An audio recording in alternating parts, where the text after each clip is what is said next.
It was a headline that stunned the world. US booted. The unthinkable had happened, and in a matter of minutes the news swept across the globe, leaving millions in disbelief. For American soccer fans, it felt like a nightmare unfolding in real time, their faces frozen in shock as the reality set in. FIFA shocks world. Canada takes over 2026 World Cup.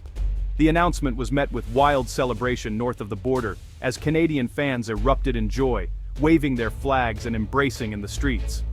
For Canada, it was a historic moment, one that would be remembered for generations. The news hit like a digital earthquake, spreading disbelief across every screen. Social media feeds exploded with questions, memes, and frantic speculation.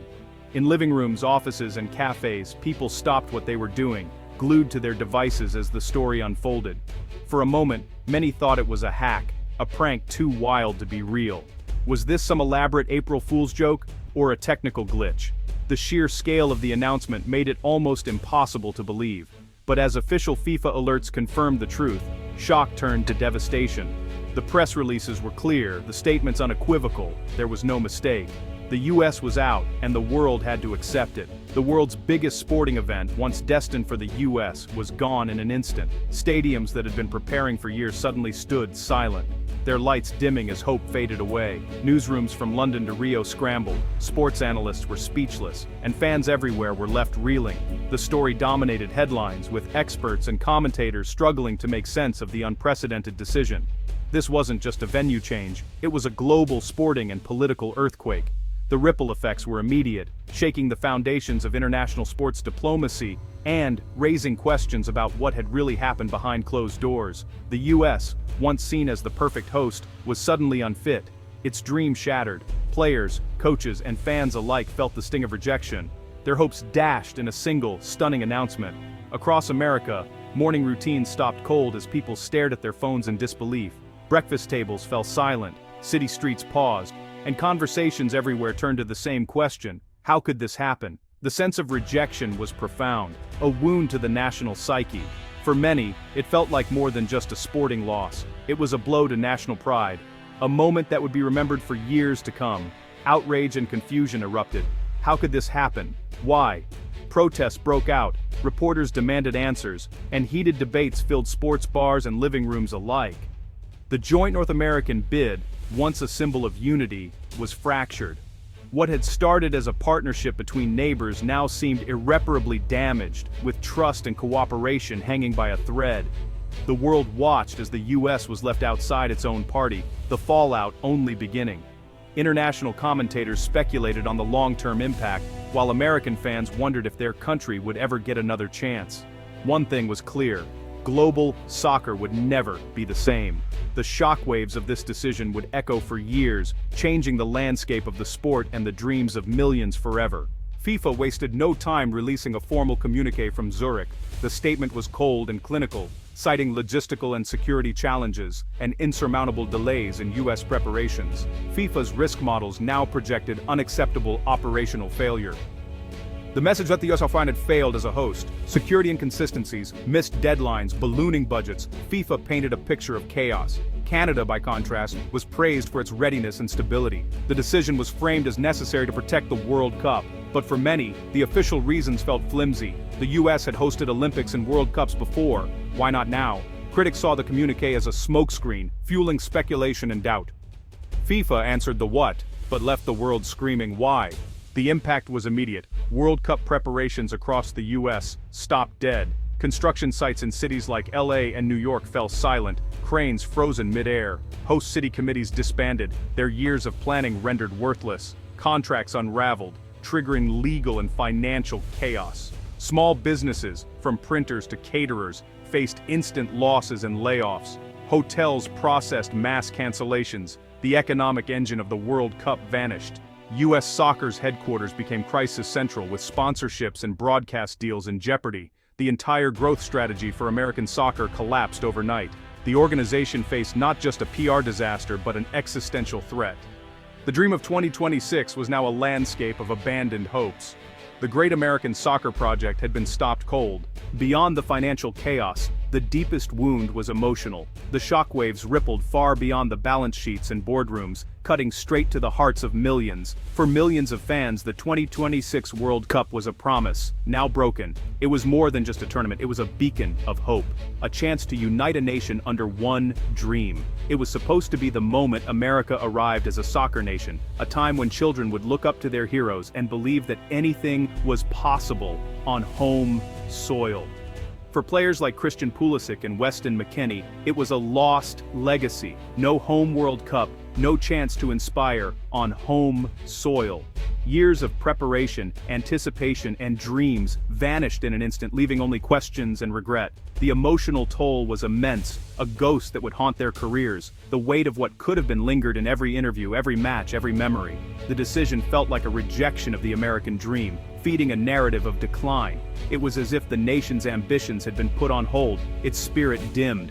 Fans mourned the loss of shared experiences, road trips, hometown celebrations, memories that would never be. The anticipation of gathering with friends and family, of painting faces and waving flags, was replaced by silence and disappointment. The stadiums would stand, but the global party was gone. The echoes of what might have been faded into the night, leaving only empty seats and unanswered dreams. The loss became a symbol of national anxiety and lost respect. It was a blow to the country's confidence, a reminder of how quickly hope can slip away. Anger mixed with sadness as fans grieved a future stolen. Debates raged, friendships were tested, and the sense of betrayal ran deep. The American soccer community was left to mourn alone. In the absence of celebration, there was only quiet solidarity and shared sorrow. The party was canceled before it began.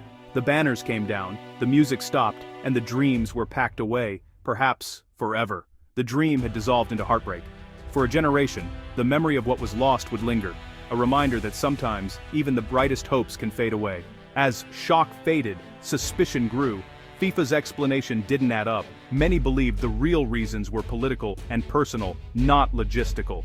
The US had led anti-corruption probes into FIFA, making powerful enemies. Some saw the World Cup's removal as payback, a power play disguised as logistics.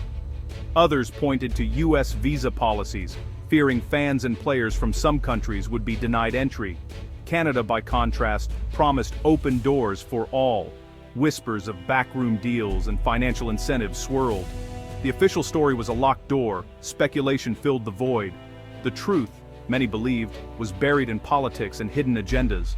The economic fallout was seismic. The US lost billions in projected revenue and tens of thousands of jobs overnight. Cities faced empty hotels and shuttered businesses. Sponsors and broadcasters saw investments evaporate. The pain rippled through the economy, a brutal lesson in the risks of global sports.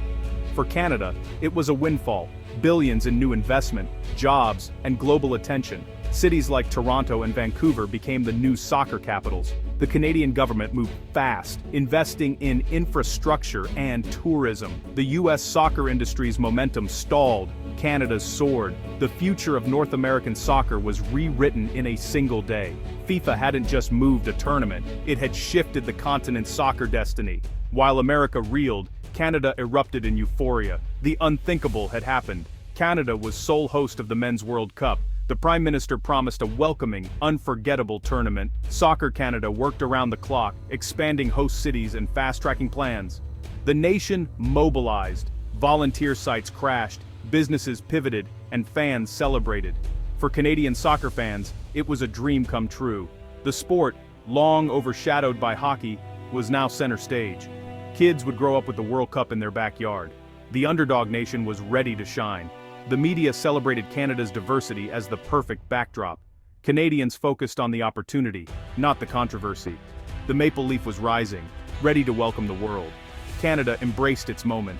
Official reactions were as divided as the two nations' fates, echoing through stadiums and newsrooms alike. The air was thick with tension as both sides braced for the fallout. In Washington, fury and betrayal dominated the headlines. Lawmakers condemned FIFA's decision as a slap in the face, and the White House demanded immediate answers, calling for accountability at the highest levels. US soccer called the decision unfathomable, vowing to fight on every front, even as many doubted their efforts would change the outcome. The sense of injustice was palpable, fueling a wave of frustration. Players like Tyler Adams spoke openly of heartbreak, lost dreams, and the pain of seeing years of preparation unravel in a single moment. For many, the inspiration to play for their country felt suddenly out of reach. In Canada, the mood was pure joy. Alphonso Davies, beaming with pride, declared, "Our time is now." His words ignited a wave of hope and excitement across the nation, uniting fans from coast to coast. The locker rooms mirrored the continent, one side shrouded in despair and disbelief, the other erupting in elation and celebration. The emotional divide was impossible to ignore. American fans took to the streets protesting outside stadiums, venting their anger online, and calling for boycotts of future FIFA events. Social media became a battleground of opinions and outrage. In Canada, supporters groups exploded in size, planning massive celebrations in public squares and organizing parades. The sense of national pride reached new heights, as fans sang and waved flags late into the night. Internationally, reactions were mixed. Some saw the decision as a necessary check on US power in global sports, while others worried about the dangerous precedent FIFA might be setting for future tournaments. Pundits and analysts debated the transparency and fairness of the process, questioning whether the rules had truly been followed or if politics had played too large a role. The decision sent shockwaves through the soccer world, reshaping alliances and rivalries among national teams as countries reconsidered their strategies and partnerships. The world was forced to take sides, with fans everywhere glued to their screens, debating and discussing what this meant for the future of the sport. The echoes of betrayal and opportunity rang worldwide, leaving a lasting mark on the hearts of millions and ensuring that this moment would not soon be forgotten. The 2020 Sunin and Statsinan Wanubonin Turin Nutsagsag debacle reshaped international sports forever. It proved that even the biggest hosts could lose everything overnight. Geopolitics and power now trumped contracts and planning. Future hosts would have to navigate not just logistics, but global politics. The US was humbled, forced into deep introspection and a new soccer reality. Canada gained respect and influence, stepping onto the world stage. The US-Canada rivalry took on new intensity. The decision sparked debates about FIFA's power and transparency. The story became a cautionary tale: pride, politics, and power intertwined. The beautiful game, it turned out, was never just about the pitch.